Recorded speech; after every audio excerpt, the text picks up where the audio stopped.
É imperativo, especialmente para quem assentou na pedra angular do moralismo, a própria identidade da sua governança, da sua vitória eleitoral, que essas coisas não passem assim tão rápido.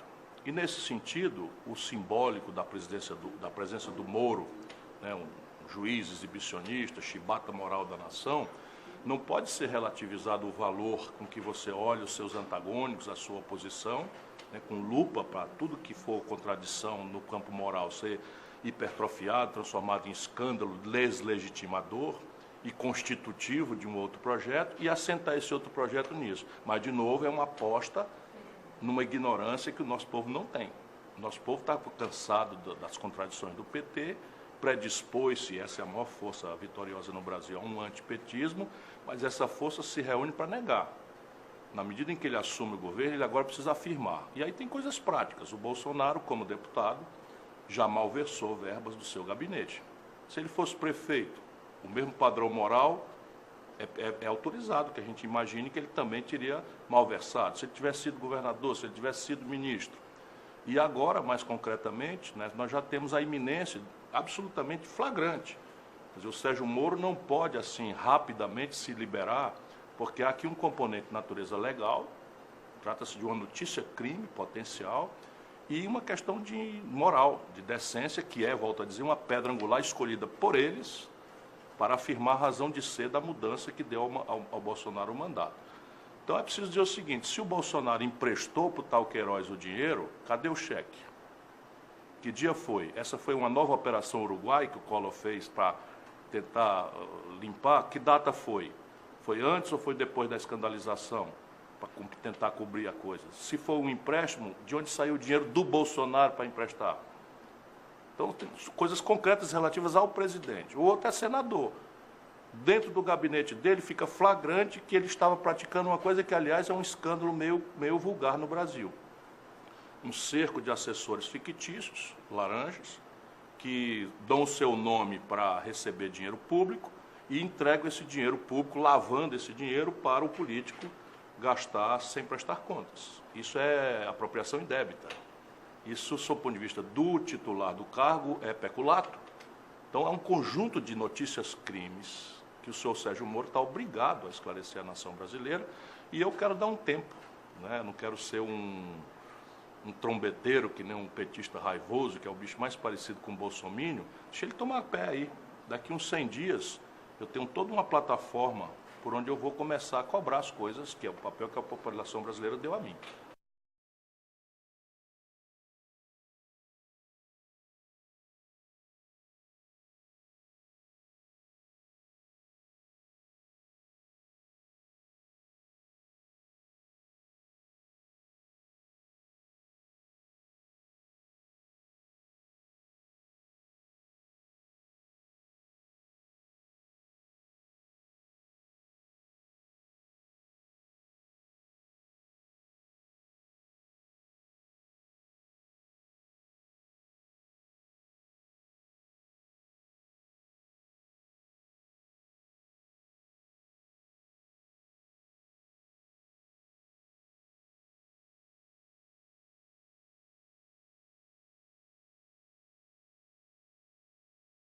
Desvio de dinheiro é natural e é intrínseco ao serviço público. Desde que existiu o dinheiro, existe quem procure roubar o dinheiro.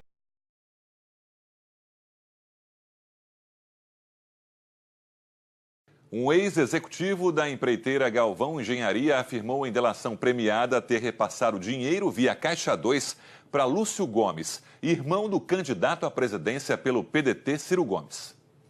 A reportagem do jornal O Globo traz a informação de que os executivos da empreiteira Galvão Engenharia relataram que Lúcio Gomes, irmão do candidato à presidência pelo PDT, Ciro Gomes, recebeu R$1.100.000 em dinheiro vivo e captou R$5.500.000 via doações oficiais para o PSB. Isso em troca da liberação de pagamentos de obras no governo do Ceará, durante a gestão de Cid Gomes, outro irmão de Ciro Gomes, entre 2007 e 2014.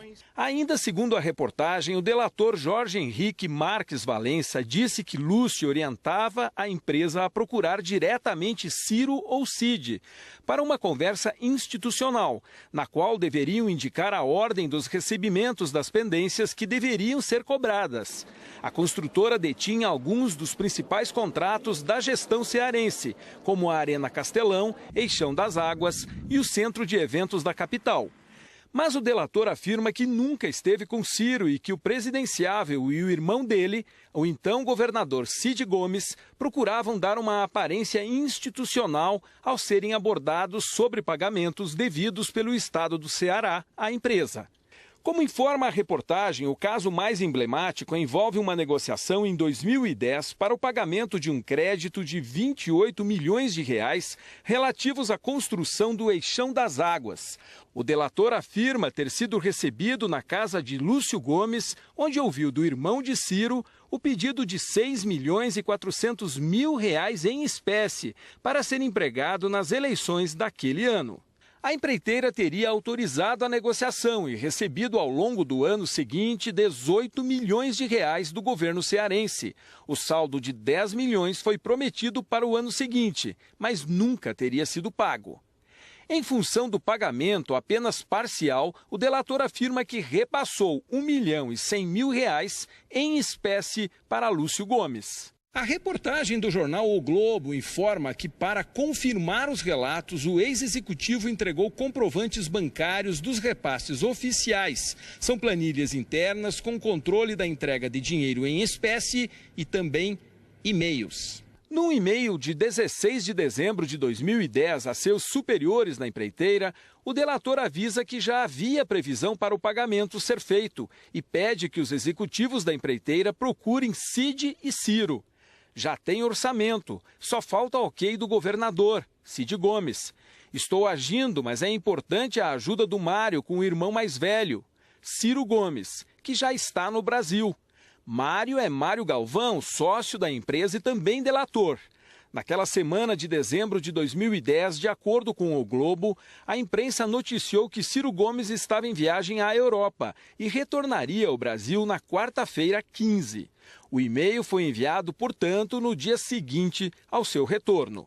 Ciro Gomes repudiou as acusações. O povo brasileiro precisa saber que eu tenho 38 anos de vida pública, 38 inteirinhos. Já fui prefeito, já fui governador, já fui ministro 2 vezes. Nunca fui sequer investigado ou acusado por ninguém. Será que agora, há 3 semanas das eleições, quando tudo parece que eu estou virando o jogo para ganhar, é que vai surgir alguma coisa sem ninguém assumir a responsabilidade por isso? Aí tem, todo mundo sabe, mas e ainda assim, quem botar a cabeça para fazer acusação falsa vai fazer o que eu sempre fiz na vida, porque eu me garanto, vai ser processado. Lúcio Gomes afirmou que conhece Jorge Valença, mas negou que tenha negociado recursos. Cid Gomes disse que não vai se pronunciar. Nós não conseguimos contato com a Galvão Engenharia.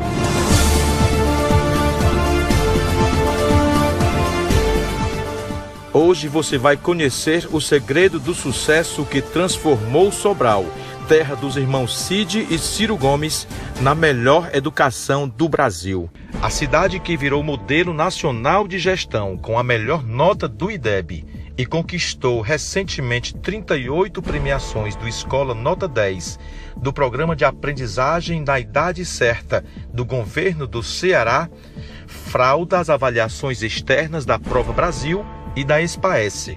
E quando chegava na época das provas externas, eles nos colocavam no lugar de outros alunos que tinham um rendimento baixo, bem baixo mesmo, para que a nota da sala deles e não da minha melhorasse. Na escola da prefeitura, no município, funciona assim, com a melhor nota, né? Melhor a porcentagem geral da escola, mais verbas eles recebem. Então isso tudo eu me sinto totalmente usado e explorado, né? Ciro Gomes promete replicar o modelo de sucesso da educação de Sobral e o tem como plataforma de sua campanha presidencial. 77 das 100 melhores escolas básicas do Brasil são no meu estado, no Ceará. E nós recebemos o dado desse IDEB 2017. Vocês sabem o que aconteceu? Agora o Ceará Veja que orgulho para nós cearenses. Das 100 melhores escolas públicas do país, 82 são do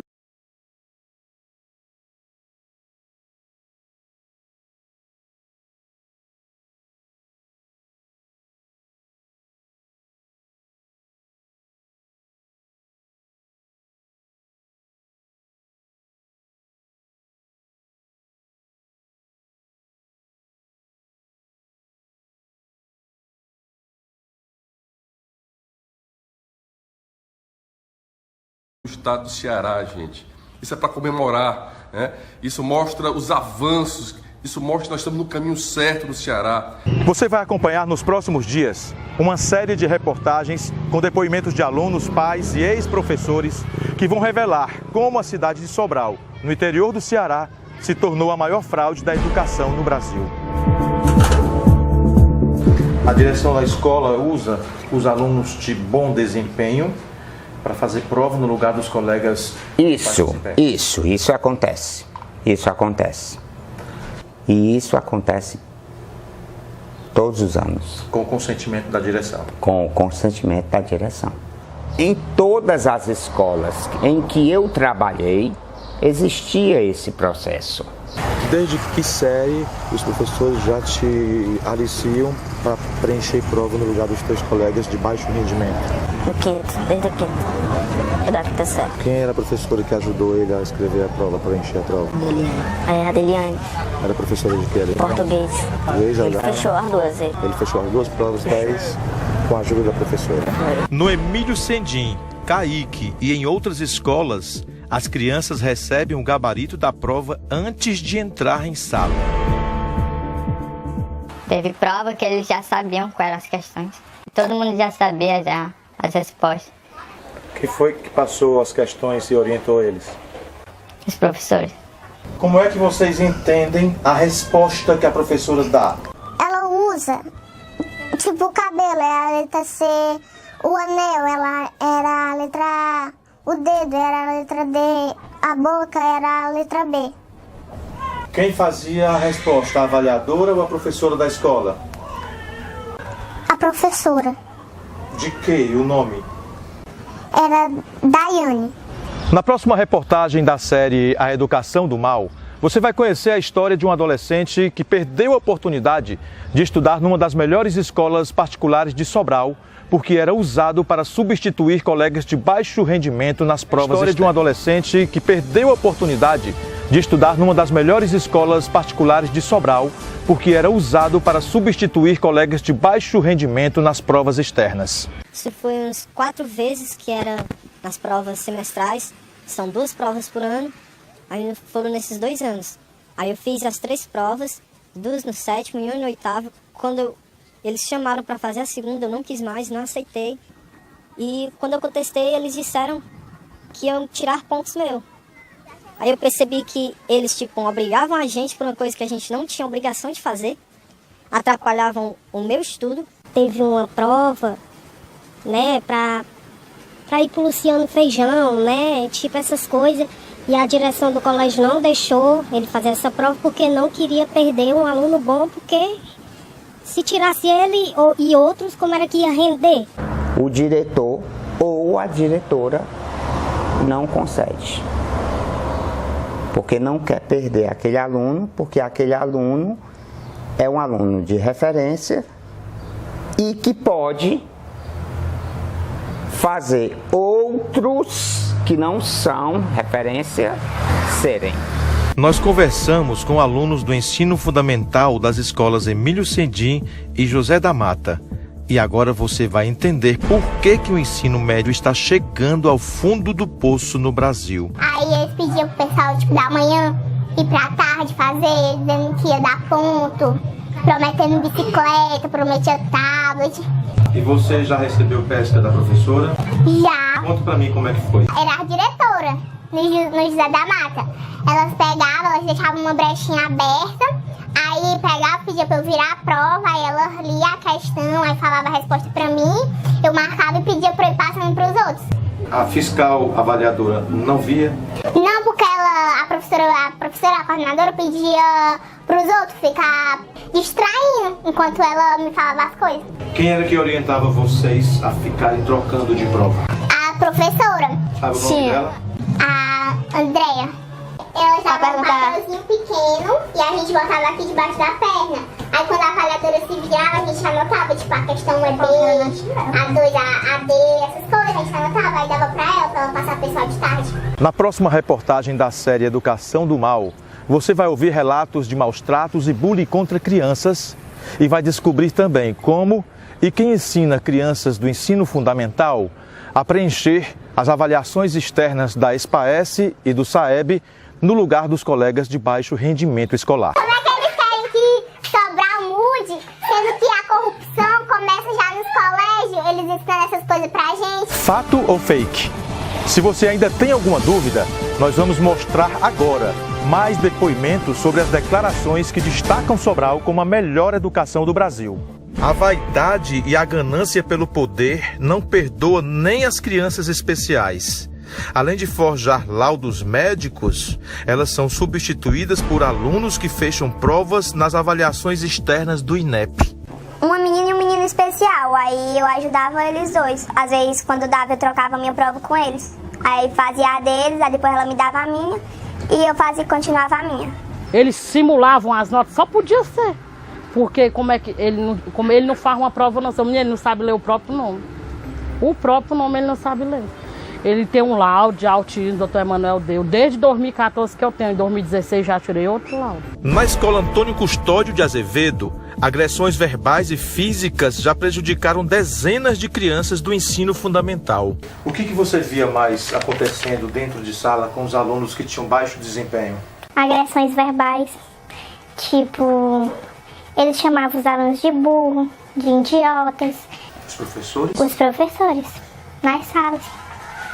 E depois de ouvir essas palavras tão duras, qual era o comportamento das crianças? Elas ficavam constrangidas com aquilo, né? Ficavam tristes ali no canto, chegavam umas até a chorar. Começou a mudar o comportamento dela dentro de casa, ela não queria ir para o colégio, começava a chorar.